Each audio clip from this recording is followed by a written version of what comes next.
lalu pulang. Ya. Murid-muridnya datang dan berkata kepadanya, jelaskanlah kepada kami perumpamaan tentang lalang di ladang itu. Ya. Ia menjawab katanya, orang yang menabur benih baik ialah anak manusia. Ladang ialah dunia. Benih yang baik itu anak-anak kerajaan, dan lalang anak-anak si jahat. Ya, terus. Musuh yang menaburkan benih, lalang ialah iblis.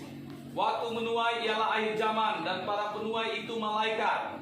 Ya. Maka seperti lalang itu dikumpulkan dan dibakar dalam api, demikian juga pada akhir zaman. Anak manusia akan menyuruh malaikat-malaikatnya, dan mereka akan mengumpulkan segala sesuatu yang menyesatkan dan semua orang yang melakukan kejahatan dari dalam kerajaannya. Ya. Semuanya akan dicampakkan ke dalam dapur api. Ya. Di sanalah akan terdapat ratapan dan kertakan gigi.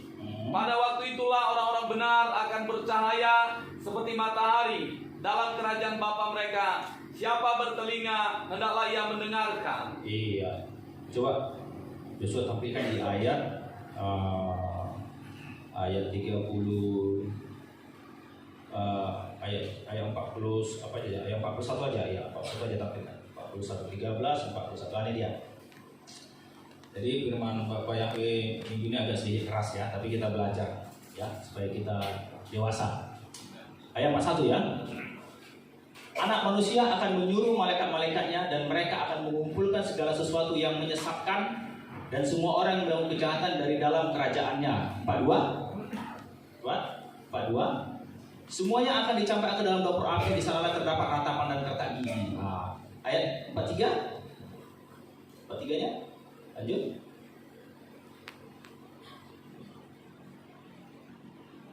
Apa ya? Pada waktu itulah orang-orang benar bercahaya seperti matahari dalam kerajaan Bapa mereka. Saya bertelinga, hendaklah ia mendengar. Jadi dari cerita ini kan ada dua ya. Ada lalang, ada gandum. Lalang katanya tadi di ayat 41 akan dikumpulkan, baru dibakar. Tetapi gandum di ayat 43 dikatakan akan bercahaya seperti matahari. Di sini ada dua perbedaan. Ya, ada dua perbedaan. Ini penjelasan kalau di ayat 36 tadi kan dikatakan penjelasan mengenai perumpamaan di antara lalang dan gandum. Itu perumpamaan itu sebelumnya di ayat Matius 13 ayat 24. Matius 13 ayat 24 situ Tuhan Bapak Yahweh menceritakan perumpamaan. Matius 13 ayat 24. Coba tampilkan Yosua. 24. Tolong bacakan Pak. Perumpamaan tentang lalang di antara gandum. 24 sampai 30. Coba dibacakan. Yosua membentangkan suatu perumpamaan Ya. lain lagi kepada mereka, katanya, hal kerajaan sorga itu seumpama orang yang menaburkan benih yang baik di ladangnya. Ya. Tetapi pada waktu semua orang tidur, Ya. datanglah musuhnya menabur benih. Ya. Lalang di antara gandum itu Ya. lalu pergi. Ya. Ketika gandum itu tumbuh dan mulai berbulir, Ya. nampak jugalah lalang itu. Ya. Maka datanglah hamba-hamba Tuhan ladang itu kepadanya dan berkata, Tuhan, bukankah benih baik yang Tuhan taburkan di Iya. ladang Tuhan? Iya. Dari manakah lalang itu? Iya. Jawab Tuhan itu, seorang musuh yang melakukannya. Iya. Lalu berkatalah hamba-hamba itu kepadanya, Iya. jadi maukah Tuhan supaya kami pergi mencabut ladang itu, Iya. lalang itu?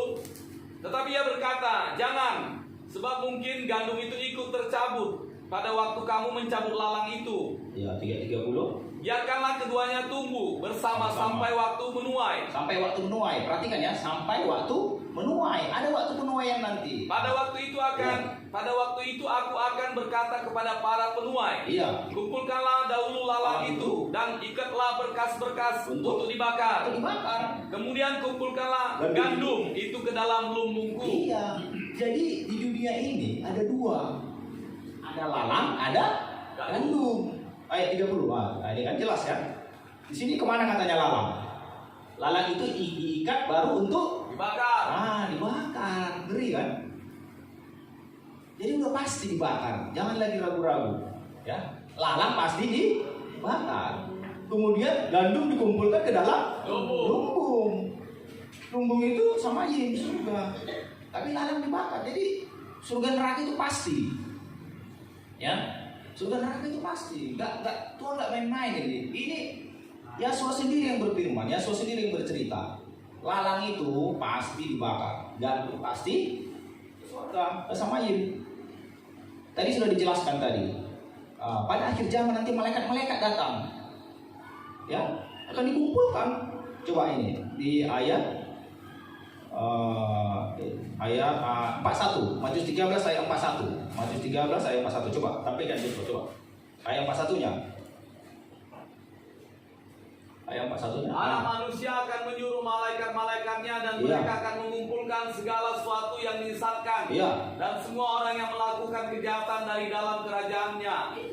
Ini penjelasan mengenai lalang tadi. Lalang katanya nanti disuruh Bapak Yahweh nanti, malaikat-malaikatnya kumpulkan semua lalang-lalang itu. Siapa yang menyesatkan, siapa yang melakukan kejahatan, dari dalam kerajaannya dikumpulkan semua. Baru ayat 42, apa dikatakan 42? Semuanya akan dicampakkan ke dalam dapur api. Di sanalah akan terdapat ratapan dan kertakan gigi. Iya, pasti. Pasti dikumpulkan, pasti dicampakkan ke dalam dapur api. Ratapan dan kertakan gigi untuk berapa lama? Selama-lamanya. Untuk berapa lama? Selama-lamanya. Iya, selama-lamanya. Selama-lamanya. Kita tahu arti selama-lamanya? Nggak berhenti. Kita tahu arti selama-lamanya, tapi kita belum pernah mengalami. Ada di sini sudah pernah mengalami selama-lamanya? Belum kan? Belum, Bapak. Belum bang, kita belum pernah mengalami selama-lamanya. Palingnya kita baru mengalami berapa tahun? 30, 40 kalau umur kita. Kalau artinya selama-lamanya itu nggak bisa kita bayangkan. Kenapa? Karena kita belum mengalami. Belum. Kalau dibilang apa arti selama-lamanya? Ya selama-lamanya. Nggak ngerti kita. Kenapa nggak ngerti? Ya karena kita belum mengalami. Mana ngerti kita selama-lamanya? Tapi ngeri nanti selama-lamanya. Nggak berkesudahan terus saja.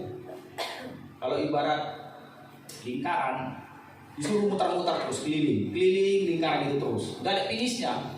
Kalau orang ada perlombaan kan, kalau lari 100 meter kan ada finishnya kan, atau lari 1 kilometer pun ada finishnya. Tapi kalau suruh lari dalam lingkaran, mutar-mutar terus ini kan tidak ada finishnya, mutar itu udah di neraka terus, mutar terus di neraka itu nggak ada siap-siap. Itulah lalang-lalang itu nanti dibakar, dikumpulkan. Jadi firman Tuhan jelas, ada lalang, ada gandum. Tapi yang menjadi pertanyaan di sini yang membuat ngeri, ternyata lalang-lalang ini bukan orang dunia. Bukan orang dunia lalang itu, bukan. Lalang itu rupanya ada dalam gereja. Bukan di luar lalang itu. Kalau mereka sudah pasti milik iblis, milik setan. Tapi ternyata lalang itu ada dalam gereja. Yang dimaksud Bapak Yahweh, lalang ini dalam gereja sebenarnya. Kenapa dibilang tadi jangan cabut lalang itu katanya, biar aja sama-sama tumbuh. Maksudnya biar aja di dalam gereja ini lalang sama gandum sama-sama di dalam gereja ini. Itu maksudnya. Nanti kalau dicabut nanti di dalam gereja ini misalnya lalang, dicabut Tuhan nyawanya mati, kan terganggu yang lain, jadi takut. Mati si anu kan, takut jadi yang lain kan. Nanti makanya dibilang Bapak Yahweh biar aja hidup mereka semua lalang dan gandum sama-sama di gereja. Itu maksudnya. Bukan yang orang dunia sana lalang ini maksud, bukan. Itu memang orang dunia. Yang dimaksud lalang itu dalam gereja ini ada lalang. Ada lalang dalam gereja ini. Cuman Bapak Yahweh bilang biarkan aja lah. Malaikat bilang kami cabut itu katanya. Jangan, nanti terganggu yang lain katanya. Apa buktinya lalang itu ada dalam gereja? Buktinya di ayat tadi, di ayat 4 apa tadi? 41 tadi, coba ayat 41 tadi. Apa dikatakan ayat 1 tadi? Anak manusia akan menyuruh malaikat-malaikatnya dan Ya. mereka akan mengumpulkan segala sesuatu yang menyesatkan Dan semua orang yang kejahatan yang melakukan dari kejahatan dari dalam kerajaannya. Dari dalam kerajaannya. Maksudnya dari dalam gereja. Bukan dari dunia yang dikumpulkan. Bukan, yang dunia itu memang urusan dunia. Ya. Orang yang melakukan kesesatan dan kejahatan dari dalam apa katanya ini? Kerajaannya. Dan dalam kerajaannya, maksudnya itu dalam gerejanya. Inilah kerajaannya, inilah gerejanya. Jadi di dalam ini nanti dikumpulkan, ada lalang-lalang, dikumpul baru dibakar. Jadi kalau kita dengar cerita, nggak ada yang namanya gereja sempurna. Mana ada gereja sempurna? Semua jemaatnya kudus, nggak ada itu. Saya udah banyak jalan di gereja ini, semua saya lihat banyak juga lalang. Cuman bedanya ada gereja lalangnya 90%, gedungnya cuma 10%. Ya, kayak mana pasti ada lalang itu. Ada gereja gedungnya 90%, lalangnya yang 10%. Gitu. Nggak semua ada gereja semua gandum, nggak ada itu. Pasti ada lalangnya. Nggak semua juga gereja semua lalang, ada juga gandumnya di dalam satu-satu. Tapi terhimpitlah dia. Kalau nggak cepat-cepat dia keluar jadi lalang juga nanti dia. Ya. Jadi itu maksudnya. Kita periksa diri kita ini. Kita ini sebenarnya dalam gereja ini jadi lalang apa gandum kita ini? Kan? Kalau kita jadi lalang kita dalam gereja ini kan mengganggu kita, ya, menjatuhkan iman orang, menggosip, merusak, itu lalang di dalam gereja ini. Coba kali jadi gandum, dia membangun, menghibur, menguatkan, itu artinya gandum. Ya, sebentar lagi rapture, ya, sebentar lagi rapture, pengangkatan sebentar lagi. Di situ nanti ketahuan siapa lalang siapa gandumnya. Kalau sudah rapture, ya, sekarang koreksi diri. Kita lalang apa gandum ini? Kalau sudah rapture nggak ada lagi kesempatan, tinggal, ya, lalang-lalang itu tinggal nanti semua. Coba kita putar videonya, bikin videonya bang, biar kita lihat di videonya, ya, bagaimana lalang-lalang itu tinggal. Ini dari Pak Hainenggolan ini dengan dari Pak Wilson ini videonya. Coba bikin videonya dulu bang. Biar kita bisa lihat yang mana lalang, yang mana gandum. Aja dia. Udah jelas itu pak, udah bisa itu. Oke, udah mantap pak. Udah mantap itu. Coba bikin videonya bang.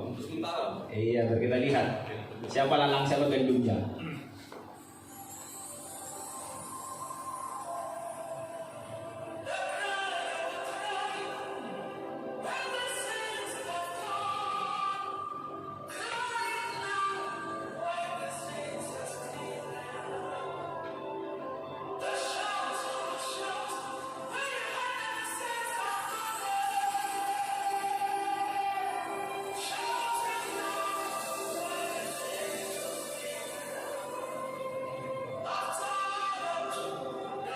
Ini nampak ya kan, siapa yang lalang kan?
bedanya kan?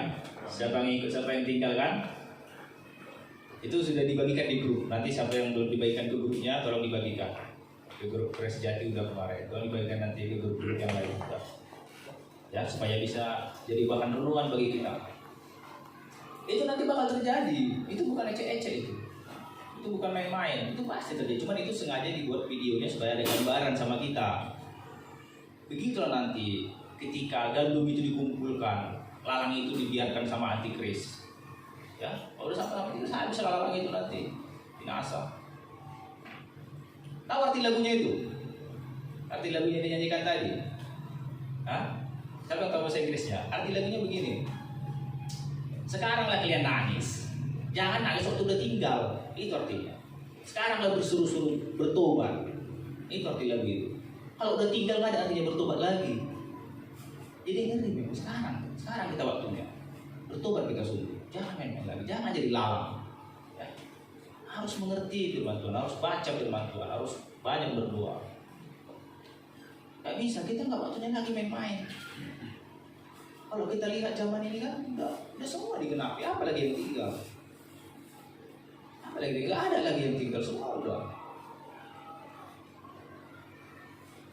Kalau dunia nggak mengerti melihat zaman. Kenapa? Karena mereka mengerti firman. Jadi mereka mana mengerti zaman. Kita yang mengerti firman, mengerti zaman. Sudah mengerti kita, memang sudah nggak lama lagi. Kalau kita lihat Facebook banyak di sana yang menceritakan, yang bersaksi, yang banyak mendapat mimpi, banyak. Bukan nakut-nakuti, bukan. Tapi supaya kita bersiap-siap. Jangan kita mau jadi lalang, harus jadi gandum. Coba tampilkan tadi Matius 13 ayat 41 tadi. Harus jadi gandum kita. Sekarang pasti tinggal pasti. Jadi kita periksa diri kita. Kita di dalam kebenaran, dalam kekudusan atau tidak? Coba tampilkan. Yosua Matius 13 ayat 41 tadi. Sekarang bagaimana caranya menjadi gandum? Gimana caranya? Ayat 41 tadi, anak manusia akan menyuruh malaikat-malaikatnya dan mereka akan mengumpulkan segala sesuatu yang menyesatkan dan semua orang yang melakukan kejahatan dari dalam kerajaannya. Jadi di situ ada dua. Sesuatu yang menyesatkan dan yang melakukan kejahatan. Ini dia. Menyesatkan dan melakukan kejahatan. Jadi kita harus belajar dulu apa itu yang menyesatkan, apa itu kejahatan. Karena yang dua ini nanti yang dikumpulkan dari kerajaannya baru untuk dibakar. Orang yang menyesatkan, sesuatu yang menyesatkan, dan semua orang yang melakukan kejahatan. Menyesatkan. Kita harus mengerti apa itu sesat. Contohnya, ada orang disuruh pergi, katakanlah pergi dulu ke pusat pasar lah atau ke mall, dikatakan. Pergi ke sana ya katanya. Ini jalannya begini. Rupanya di perjalanan dia punya ide lain. Pergi dia ke arah lain. Bisa nggak sampai tujuan? Enggak kan? Itu namanya apa? Tersesat. Sesat dia. Sesat jalannya. Itu artinya menyesatkan. Sesat jalannya. Artinya sesat itu nggak sampai tujuan. Lari dari tujuan targetnya. Itu namanya tersesat. Jadi dalam firman Tuhan pun, kalau nggak mengerti firman itu sesat. Kalau ngerti firman Tuhan sesat namanya. Kenapa orang mengadati, melakukan ada istiadat berhala? Karena nggak mengerti firman, mereka sesat. Ya, nggak mengerti firman, mereka sesat. Orang-orang mengadati itu. Kenapa perempuan berpakaian yang seksi? Ya, roknya di atas lutut, bajunya tali satu, tank top gitu. Kenapa begitu? Mereka nggak mengerti firman, mereka sesat. Ya, nggak mengerti firman mereka, sesat. Orang-orang dunia itu. Matius 22 ayat 29, coba Matius 22 ayat 29, itu arti sesat. Nggak mengerti firman. Matius 22 ayat 29, coba.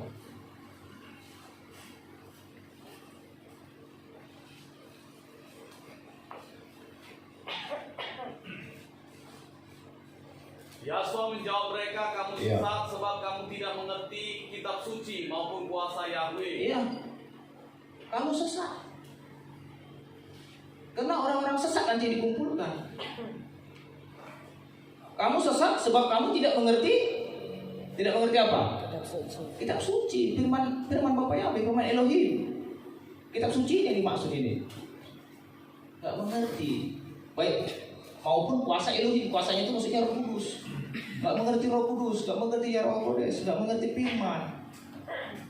Kalau gak mengerti firman, pasti sesat. Kenapa gak mengerti? Karena gak dibaca, gak tahu.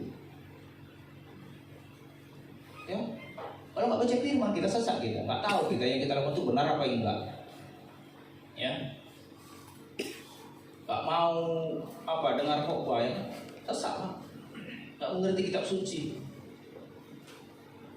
Kenapa banyak ajaran-ajaran sesat itu? Ajaran Jehovah, ajaran Mormon, ajaran apa yang lain-lain lagi. Karena mereka nggak ngerti kitab suci, suka-sukanya aja menafsirkan, sesat jadi. Ya. Nggak mengerti. Jadi kita pelajari supaya jangan firman Tuhan ini, kita pelajari apa hukum-hukumnya supaya jangan sesat. Lalu sesat yang kedua, coba kita buka di Amos pasal 2 ayat 4. Amos pasal 2 ayat 4. Amos pasal 2 ayat 4. Ya, tolong dibacakan. Beginilah firman Yahweh, karena 3 perbuatan jahat Yahuda bahkan 4, aku tidak akan menarik kembali keputusanku. Iya. Oleh karena mereka telah menolak hukum Yahweh dan Iya. tidak berpegang pada ketetapan-ketetapannya, Iya. tetapi disesatkan oleh dewa-dewa kebohongannya dan Iya. diikuti oleh nenek moyangnya. Ini dia. Oleh karena mereka telah menolak Hukum Yahweh. Iya. Jadi jangan ditolak hukum. Kalau ada hamba Tuhan berbicara tentang hukum berpakaian macam mana, ya, apa hukum kekudusan, banyak hukum-hukum, ya. Nanti saya jelaskan sebentar. Ini, oleh karena mereka menolak hukum Yahweh dan tidak berpegang kepada ketetapan-ketetapannya, maksudnya peraturan-peraturannya, perintah-perintahnya, tetapi disesatkan. Kalau kita tolak hukum Bapa Yahweh, kita disesatkan sama dewa-dewa. Dewa-dewa muda jadi dahulu, dewa-dewa asing, dewa-dewa kebohongan yang diikuti oleh nenek moyang. Kita disesatkan nanti. Ya. Kalau diberitakan hukum, jangan cepat-cepat ditolak, pelajari dulu. Ya. Kalau ada hamba Tuhan mengkhotbahkan kita nggak boleh mengadati, katanya begini-begini, mana mungkin itu, nggak betul itu. Mereka menolak hukum. Terakhir apa ya? Terakhir mereka disesatkan sama dewa-dewa muda jadi dahulu itu, dewa-dewa kebohongan itu. Ya, Bapak yang bilang kan, jangan ada padamu ilah lain, hukum pertama. Inilah. Oleh karena mereka telah menolak hukum Yahweh. Tidak boleh kita menolak hukum. Apa yang hukum-hukum yang diceritakan diapakan dari mimbar, pelajari dulu, jangan cepat-cepat ditolak. Betul nggak itu firman? Betul nggak itu hukum? Karena kalau kita tolak pasti kita sesat nanti. Tapi kalau kita mengerti hukum, kita pelajari hukumnya di perjanjian lama, apa hukum-hukumnya di perjanjian baru, berapa hukum yang sudah kita kerjakan, berapa yang belum. Kalau belum, belajar, ya. Nggak semua orang bisa langsung cepat mengerjakan hukum, nggak bisa. Pelan-pelan belajar mengerjakan hukum, ya kan? Jangan kita tolak hukum, belajar hukum.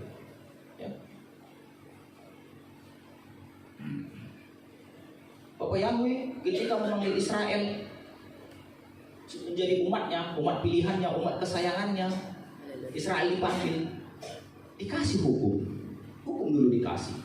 Supaya apa? Supaya mereka mengerti perbedaan kalian umat kesayanganku, milik kepunyaanku, Israel. Untuk membedakan kalian dari bangsa-bangsa lain apa? Dikasih hukum. Itu namanya hukum ke-10. Haleluya.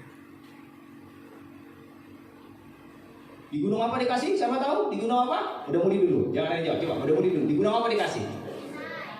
Iya, di gunung Sinai. Dikasih. 40 hari, 40 malam Musa harus puasa supaya bisa menerima kedua hukum itu. Harus puasa dia 40 hari 40 malam. Kalau nggak puasa dia 40 hari 40 malam nggak bisa dikasih hukum itu. Harus dipotong ya. Baru bisa dikasih hukum kalau batu. Jadi hukum ke-10 itu bukan hukum main-main, itu bukan. Itu benar-benar hukum yang sangat penting. Hukum yang sangat penting itu hukum ke-10. Bukan main-main hukum ke-10.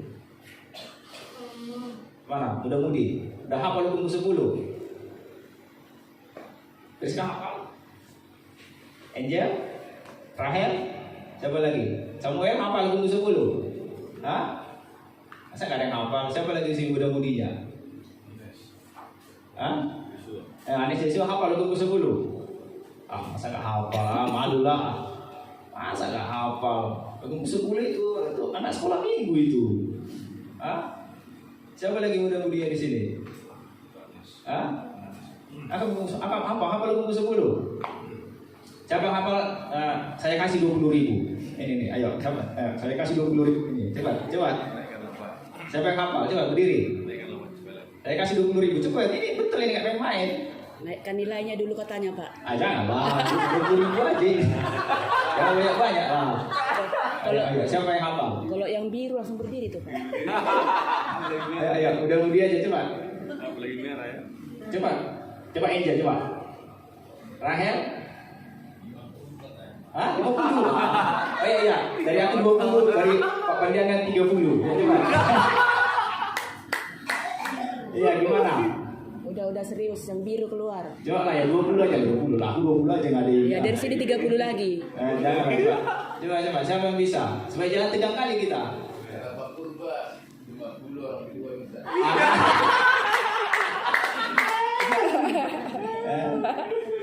Coba. Masa kayak bisa? Hah? 20 cepet. Udah lah, habislah waktunya ini. Lama nih waktunya habis ini. Udah lah. Kita lanjut lah ya. Jadi saya nanti hafal di rumah ya. Hafal di rumah, oke. Hukum pertama apa? Coba kita buka Ulangan pasal 5 biar tahu. Kita belajar hukum. Jangan kita tolak hukum, nanti kita sesat. Ulangan pasal 5. Luar 20 juga ada, tapi Ulangan pasal 5 lebih dekat. Oke. Ulangan pasal 5 ayat berapa? Ayat 7 mulai, ayat 7. Ini yang pertama. Ulangan pasal 5 ayat 7. Ini dia. Ini hukum pertama. Jangan ada padamu ilah lain di hadapanku. Ya. Gak boleh ada ilah lain. Gak boleh ada mulai jaina burun. Gak boleh ada hula-hula. Gak boleh ada yang lain-lain lah. Gak boleh ada ilah lain. Ya. Jangan ada. Cuman zaman sekarang banyak ilah lain dalam bentuk modern. Ilah lain dalam bentuk modern ini ibaratnya dia lebih mengutamakan itu daripada Bapa Yahweh. Contoh misalnya begini, hari Minggu udah waktunya beribadah atau hari Sabat beribadah, tapi dia lebih mengutamakan nonton TV di rumah atau lebih mengutamakan dia liburan. Berarti siapa di sini ilahnya? Siapa di sini Tuhannya? Kalau Tuhan yang di gereja, dia pasti beribadah. Tapi karena Tuhannya TV, Tuhannya mau jalan-jalan, berarti sudah itu tuh. Ya, karena sudah lain. Dia sudah nggak mengutamakan Tuhan. Padahal sih dikatakan jangan ada padamu ilah lain. Ayat 7, jangan ada ilah lain. Ayat 8. Coba, ayat 8. Jangan, coba tepikan sesuatu. Ini dia. Jangan membuat bagimu patung yang menyerupai apapun di atas, di langit, ya kan? Di bumi, di bawah, di air, di bawah bumi. Jangan membuat patung. Ya. Ini memang agak sedikit agak sedikit harus ditafsirkan ayat ini. Karena begini, kita nggak buat patung lagi, memang betul. Orang yang buat patung itu kan orang-orang berhala, kayak orang Buddha, orang Hindu. Itu banyak patung-patung. Kalau kita pergi ke Bali, itu banyak kali patung di sana. Orang Buddha itu banyak patung di kelenteng-kelentengnya, ya kan? Tapi orang Kristen juga ternyata ada patungnya rupanya. Ya. Patungnya itu kalau di rumahnya masih ada salib yang ada orangnya, itu patung. Tapi kalau nggak ada orangnya itu nggak apa-apa. Tapi kalau ada gambar orangnya itu patung itu. Dan orang itu Itu orang Katolik ya saya rasa ya. Orang Protestan nggak ada yang pakai yang ada orangnya itu. Dan mereka sangat apa itu? Sangat hormat itu sama salib yang ada gambar orangnya itu. Takut untuk mereka melihat itu, hormat. Taruh di rumahnya, di dindingnya, ya. Jadi kalau mereka berdua menghadap ke patung itu, ya, saya itu dari Katolik kayak gitu. Kalau berdua menghadap ke patungnya, kalau di ibadah kan, dibikin patungnya, baru dibikin di situ kiri kanan ada lilin dua. Masih ingat? Pernah ada lihat? Orang Katolik gitu kan? Dibikin salib, dibikin lilin dua kiri kanan. Nah itu patung itu. Mereka sebenarnya udah melanggar hukum, tapi mereka nggak mengerti. Kenapa mereka nggak mengerti? Karena nggak dibaca firman. Dia jelas-jelas bilang jangan buat bagimu patung katanya. Nggak boleh patung-patung. Ya, jangan sujud menyembah. Ayat 11, coba ayat 11. Jangan. Tampilan. Agak lihat bisa. Jangan menyebut nama Yahweh Elohimmu dengan sembarangan. Jangan sembarang. Artinya begini. Jangan menyebut nama Yahweh itu untuk bersumpah, untuk mengumpat, ya. Kalau terkejut, ya. Kalau orang Muslim kan kalau terkejut kan suka bilang itu apa namanya itu? Ya Allah kan. Itulah. Kita jangan kayak gitu. Apa namanya? Latah namanya. Ya. Nama Yahweh itu dipakai untuk dalam ibadah. Ya, untuk berdoa. Jangan sembarangan disebut waktu latah-latah atau waktu apa, jangan sembarangan. Apa Yahweh pandang bersalah. Ayat 12. Tetapi ingat dan kuduskanlah hari Sabat seperti dikatakan padamu oleh Yahweh Elohim. Ayat 12. Ini lihat. Ini hukum Sabat. Hukum Sabat ini pun juga banyak nggak mengerti. Ya, hukum Sabat banyak nggak mengerti. Kuduskanlah hari Sabat. Sabat itu artinya berhenti, istirahat. Itu arti Sabat, berhenti beristirahat.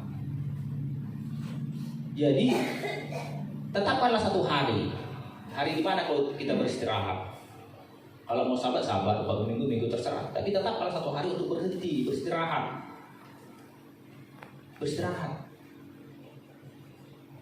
Jangan mencari uang, itu maksudnya. Istirahat kita cari, jangan cari uang lagi. Kalau bisa ya cerita firman, nyanyi di rumah. Tapi ibadah dulu lah di gereja kan. Tapi jangan cari uang lagi, istirahat kita. Bisa dikerjakan. Beristirahat satu hari. Mana lebih enak, beristirahat atau cari uang?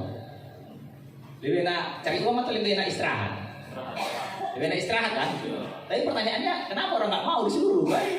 Ya kan? Lebih enak istirahat, tapi nggak mau disuruh istirahat. Lebih enak cari uang katanya. Mana itu? Padahal kalau beristirahat dia datang berkat. Kalau nggak beristirahat justru berdosa. Kalau berdosa apa yang datang? Kutuk. Ya kutuk. Kan firman Tuhan bilang, "Kuperahan aku kepadamu berkat dan kutuk." Pilihlah katanya. Mau berkat atau mau kutuk? Ya kan? Disuruh istirahatnya kita. Tapi kita lebih memilih cari uang. Padahal lebih enak istirahat. Kalau istirahat kita dapat berkat. Kalau cari uang bisa dapat kutuk, dapat dosa. Ya kan? Ini hukum ke-10. Artinya ini supaya kita jangan sesat. Karena tadi siapa yang nggak melakukan ini? Kata Bapak apa tadi? Perumpamaan tali lalang dan tera gandum akan dikumpulkan. Orang-orang yang sesat dan melakukan kejahatan akan dibakar dalam dapur api. Tinggal nanti rapture kayak video tadi. Belajar kita istirahat. Ibaratnya istirahat, tidur. Ya kan? Tapi lebih memilih cari uang kan? Tapi kalau belum bisa, ya minta pepayah dari Bapak. Masih banyak kebutuhan ini, masih banyak keperluan. Jadi kayaknya belum bisa istirahat, masih perlu cari uang. Ya gitu ya. Macam mana yang betul? Hah? Mana yang betul? Ya? Firman Tuhan ya harus dikerjakan ya. Mintalah Bapak Yahweh. Bapak Yahweh, berkati aku hari Jumat atau hari Sabtu 2 kali lipat supaya hari Minggunya aku bisa istirahat, kan gitu kan? Kita bikin dulu, tantang dulu Tuhan itu. Amin. Haleluya. Karena sebenarnya pun zaman perjanjian lama ketika hari Jumat itu manna 2 kali datang, apanya? Banyaknya 2 kali supaya hari Sabatnya orang itu nggak mengumpulkan manna lagi. Itu sebenarnya di perjanjian lama. Tuhan sengaja kasih 2 porsi di hari Jumatnya supaya hari Sabatnya mereka berhenti, supaya nggak mengumpulkan manna, karena hari Sabatnya mannanya nggak datang. Tapi untuk zaman sekarang praktiknya bagaimana? Praktiknya ya agak sulit ya kan? Ya harus beriman lah, beriman sama Bapak Yahweh mengenai Sabat ini. Kalau kita beriman, ya Tuhan pasti lihat iman kita. Anak ini beriman, melakukan firman, dia berarti pegang janjiku, ya kan? Siapa yang melakukan firman diberkati, dipegang janjinya. Kalau memang betul firmanmu, siapa yang melakukan hukumku sebelum diberkati, ku kerjakan. Kan gitu. Kita kan sama Tuhan ini apa ya? Ya Tuhan sudah berjanji ya. Kita tunggu janjinya aja, betul nggak janjinya? Mau diberkati kita kalau kita pelaku firman. Kan gitu. Betul nggak nanti kita mau diangkat rapture? Kalau kita lakukan, nah, kita percaya sama janjinya sekarang. Kalau nggak percaya kita janjinya, ngapain kita kumpul di sini? Ya kan? Karena percaya kita janjinya, makanya kita kumpul di sini. Selanjutnya lagi coba. Di ayat 16. Ayat 16. Coba. Ya. Hormatilah ayahmu dan ibumu seperti yang diperintahkan kepadamu Yahweh Elohimmu supaya lanjut umurmu dan baik keadaan ikan Yahweh padamu. Hormati ayahmu dan ibumu. Ya, ini tuh mudah-mudi mati semuanya. Apa yang dibilang didengarkan, ya. Karena inilah satu-satunya firman yang ada janji.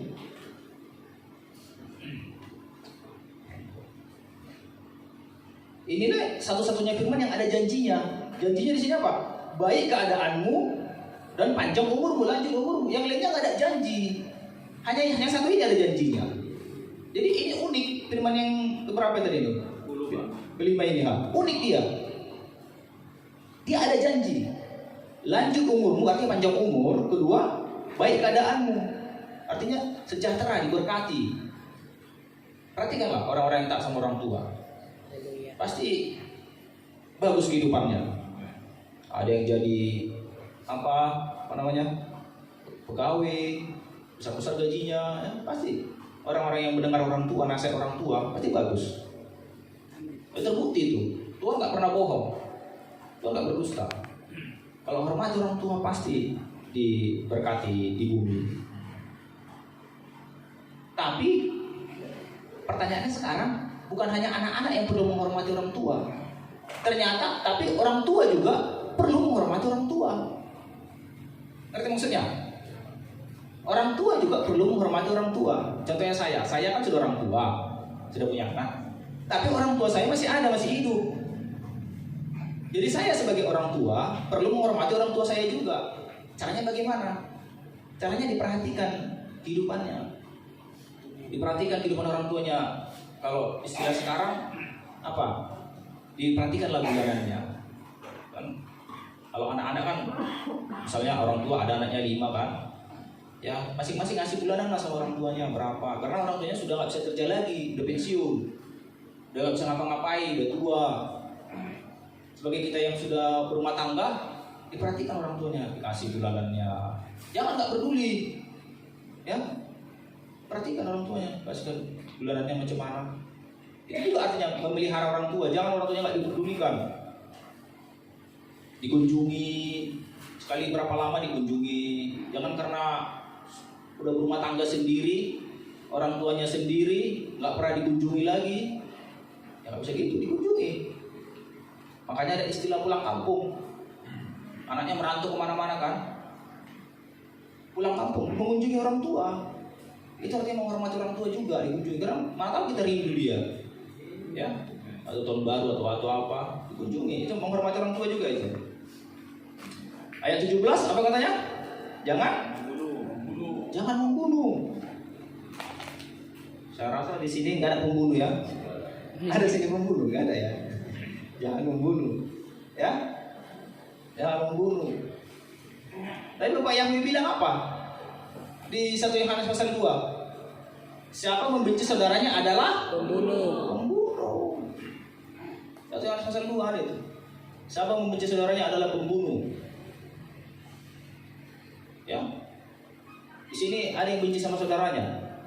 Coba ingat-ingat dulu, ada yang nggak benci sama saudaranya? Benci sama tetangganya ada nggak? Ada nggak yang benci sama tetangganya? Benci sama teman sekelasnya? Ada? Contohnya gini kan, tetangganya beli mobil baru jadi benci dia. Ada? Tetangganya beli kulkas, dia kedinginan. Ya kan? Tetangganya beli kompor, dia kepanasan, gitu kan? Itu kan? Itu namanya benci dia sama tetangganya, ya kan? Panas dingin dia kalau tetangganya tambah kaya, ya kan? Benci dia sama tetangganya. Boleh dia benci, ya kan? Baru teman sekelasnya tambah cantik, benci dia. Usah kita kawan-kawan itu tambah cantik dia kan? Gitu nggak boleh, ya? Nggak boleh dia benci, ya? Benci itu pembunuh. Mana lebih gampang? Lebih gampang benci atau lebih gampang sayang? Sayang Pak. Hah? Benci itu berat Pak. Iya, benci itu berat ya. Ya. Tapi rata-rata biasanya benci itu gimana ya? Tahu apa penyebabnya benci? Ya. Penyebabnya setan. Setan aja kita salahkan, ya kan? Setan yang salah, setan semua itu, ya kan? Itu hati kita yang nggak benar.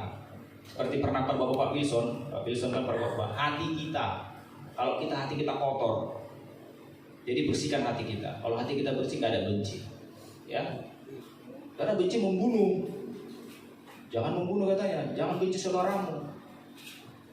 Walaupun kadang dia salah, kita ampuni aja. Mungkin dia ada perkataannya salah, atau dia mungkin mengkritik, ya kita tersinggung, ya.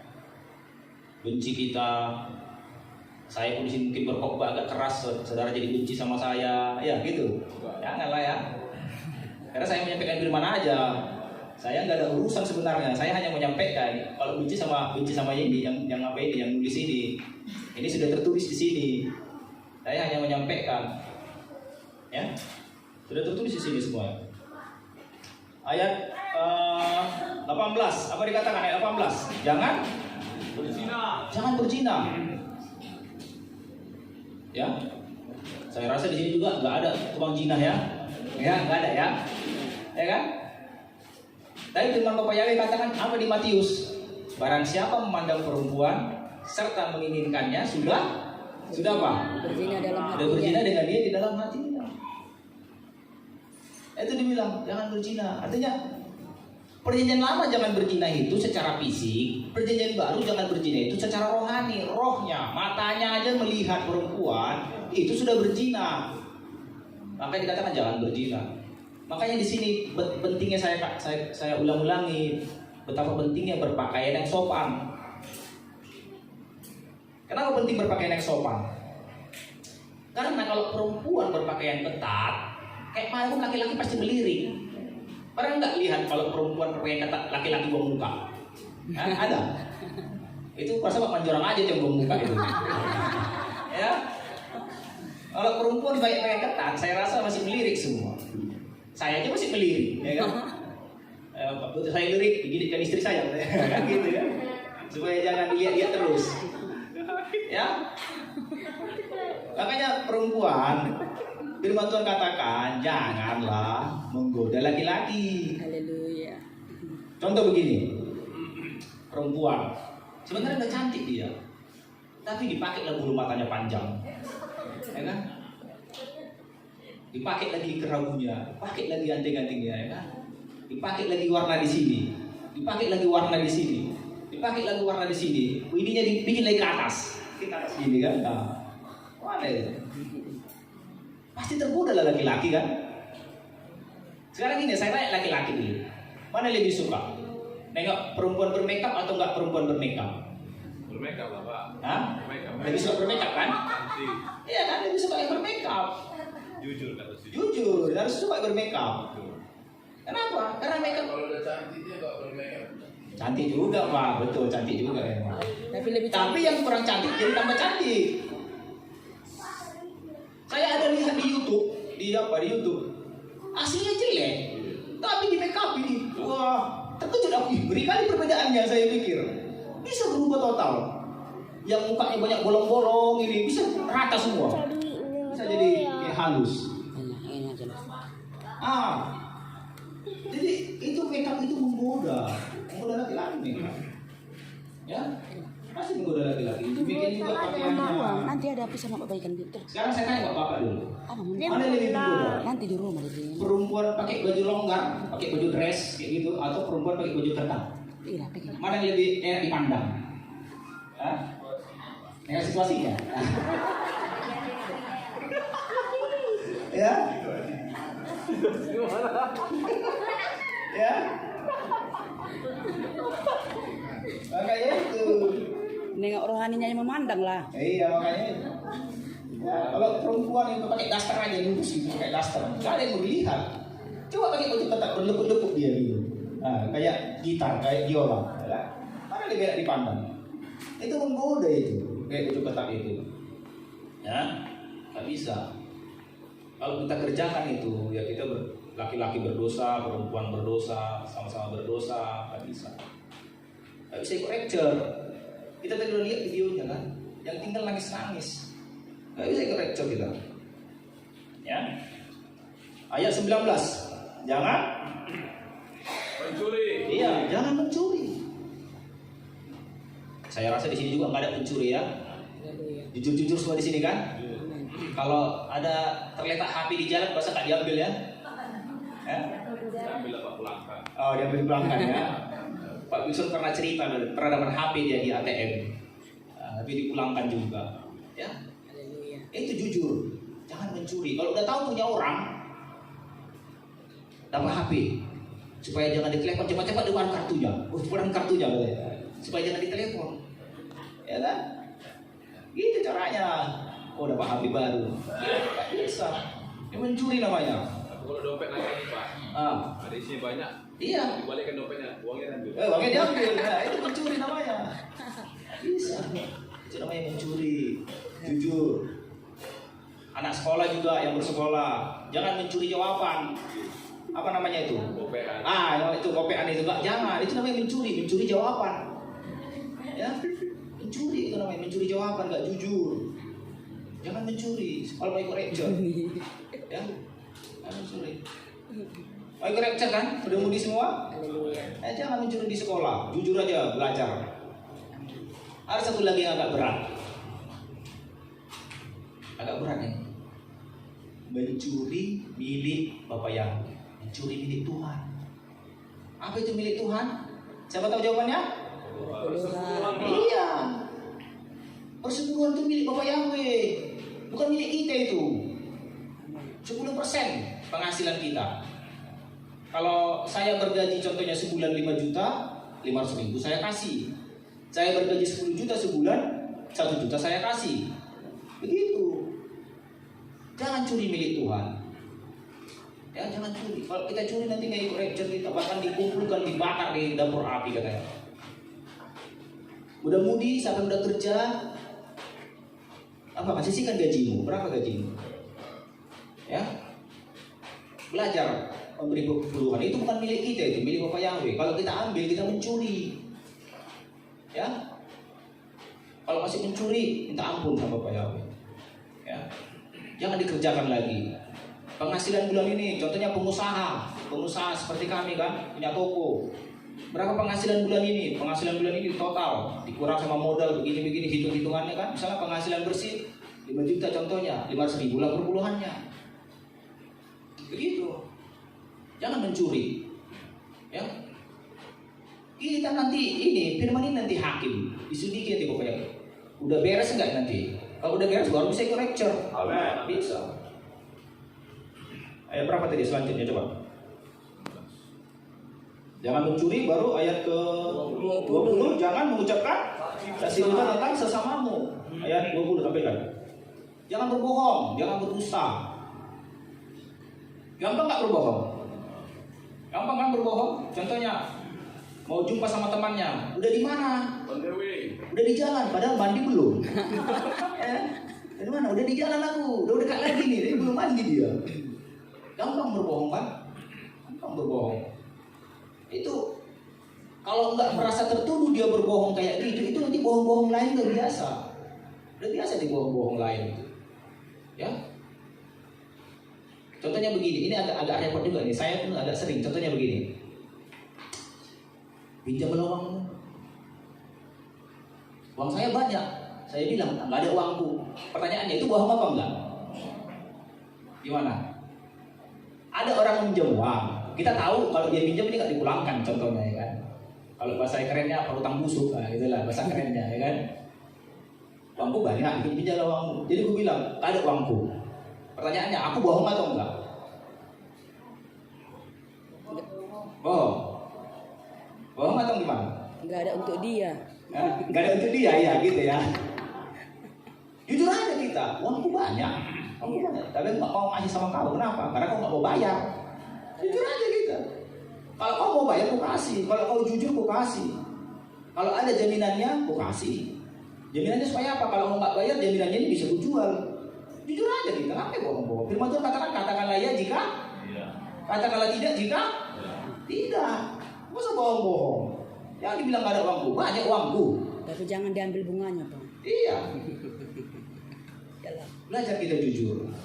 Banyak hal-hal kecil. Nanti kalau kita biasa bohong-bohong, ini bahaya itu. Belajar kita jujur. Selanjutnya ayat berapa tadi? Ayat terakhir ya. Ini ayat ke-10. Jangan mengingini istri sesamamu, jangan menghasratkan rumahnya, ladangnya, hambanya laki-laki, hambanya perempuan, lembunya, keledainya, atau apa punya sesama. Ini dia. Ayat 21. Jangan menginginkan istri sesamamu. Jadi kalau istri sesamanya pakai make up, pakai rok pendek, jadi menginginkan enggak itu? Ya? Jadi menginginkan. Itu maksudnya. Makanya di sini istri-istri jangan menggoda suami orang, itu maksudnya. Kalau dia bermakeup, berpakaian seksi, ini kan menggoda suami orang namanya. Suami orang jadi mengingini. Makanya dia bilang jangan mengingini istri sesamamu, itu maksudnya. Tapi pada intinya di sini kita sendiri pun jangan mengingini. Arti jangan mengingini begini. Jangan merancangkan yang jahat. Gitu, jangan merancangkan yang jahat.